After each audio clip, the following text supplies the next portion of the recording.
पीले दांत वाली बहू। रंजना कभी ब्रश नहीं करती थी। उसे कितनी बार उसके माँ बाप ने डांटा, लेकिन उसका कोई असर उस पर होता ही नहीं था, जिस कारण से उसके दांत पीले पीले हो जाते हैं। शादी के बाद।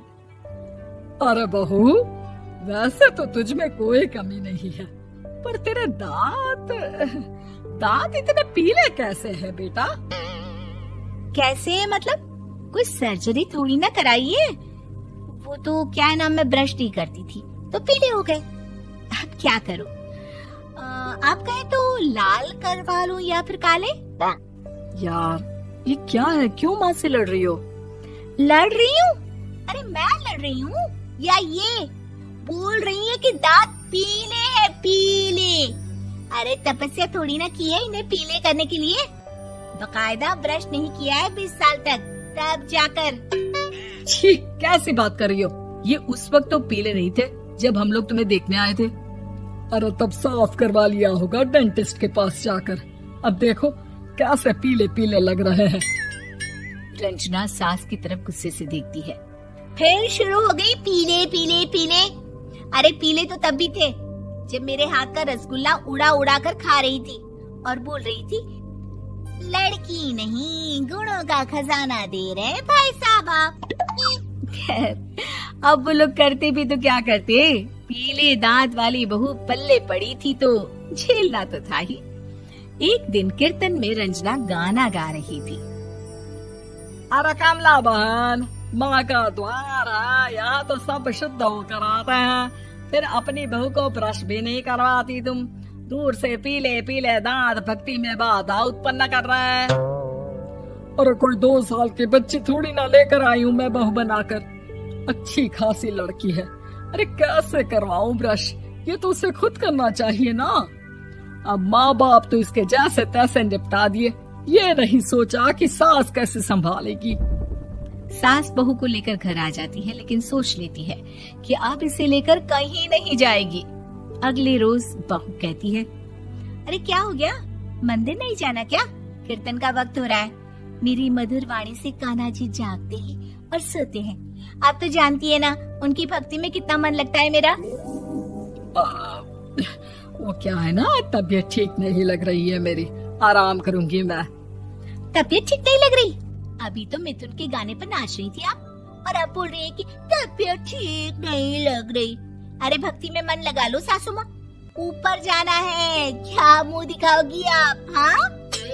सास को बहू की बात पर गुस्सा आ जाता है। मैं क्या मुंह दिखाऊंगी, इसकी चिंता तो ना कर, समझी? अपने मुंह की चिंता कर, जो ये पीले पीले दांत लेकर हर जगह पहुंच जाती है। पता है लोग कितना मजाक बनाते हैं। ना जी ना, मैं नहीं जाना कहीं तेरे साथ।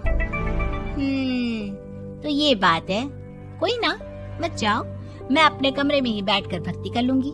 ऊपर वाला दांत थोड़ी ना देखता है, मन देखता है, भावना देखता है। और अरे बस बस, तू सब कुछ दिखा, बस ये सफेद चमकदार दांत ना दिखाना किसी को, है? जा यहाँ से। बहू को सास की बात का कोई फर्क नहीं पड़ता, वो तो जैसी थी वैसी ही रह जाती है।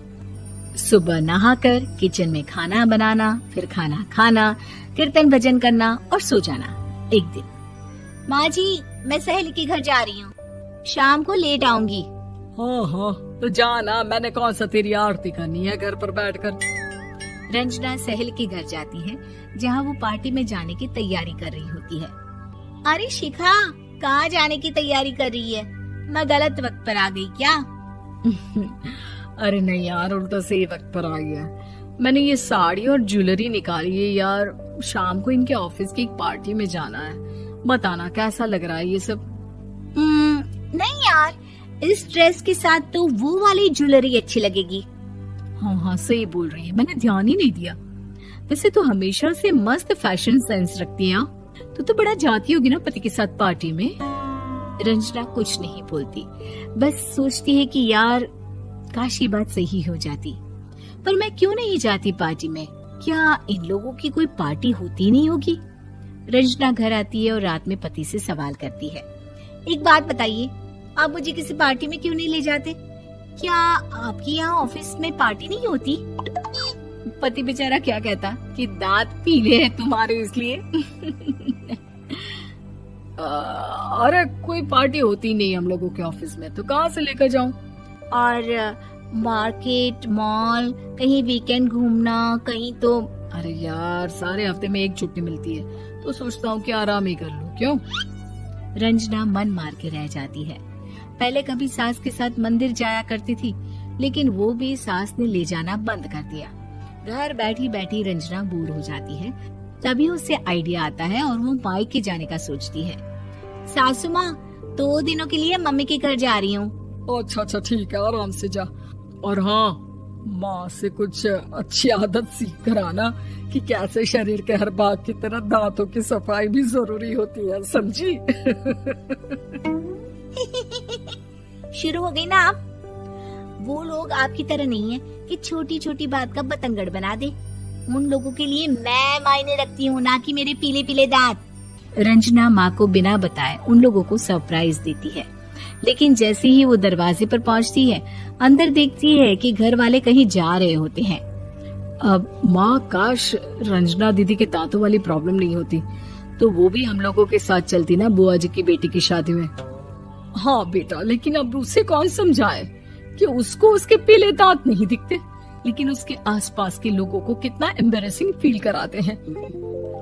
मुझे तो कितनी बार उसके स्कूल की टीचर ने शिकायत की कि उसके साथ कोई लड़की बैठना भी नहीं चाहती, और ना ही कॉलेज में कोई उससे बात करना चाहता था। लेकिन पता नहीं क्यों उसे ये बात समझ में ही नहीं आती। कोई कमी नहीं है उस लड़की में, बस यही कि दांत पीले हैं। वो तो भला हो जीजा जी और उनकी माँ का, जो दीदी को जैसी है वैसे ही रखा हुआ है। रंजना को अपने घर वालों की बात सुनकर बहुत दुख होता है। वो सोचती है कि वो क्या करे, लेकिन फिर वो सीधा डेंटिस्ट के पास जाती है, अपने दांत चमकाती है और कसम खाती है कि वो रोज ब्रश करेगी। अरे क्या हो गया? तुम तो 2 दिनों के लिए गई थी ना, पर कोई ना, अच्छा है, चलो आ गई तो। रंजना सास के सामने आकर खड़ी हो जाती है और पूरी स्माइल करती है, उसके चमकदार दांतों को दिखाती हुई। चले मंदिर। माँ, मुझे माफ कर दीजिए, मैंने आप लोगों को बहुत एम्बैरेसिंग फील करवाया। मैं आज से रोज ब्रश करूंगी। अरे जब से चलो है इंस्टाग्राम, बहुएं छोड़े घर को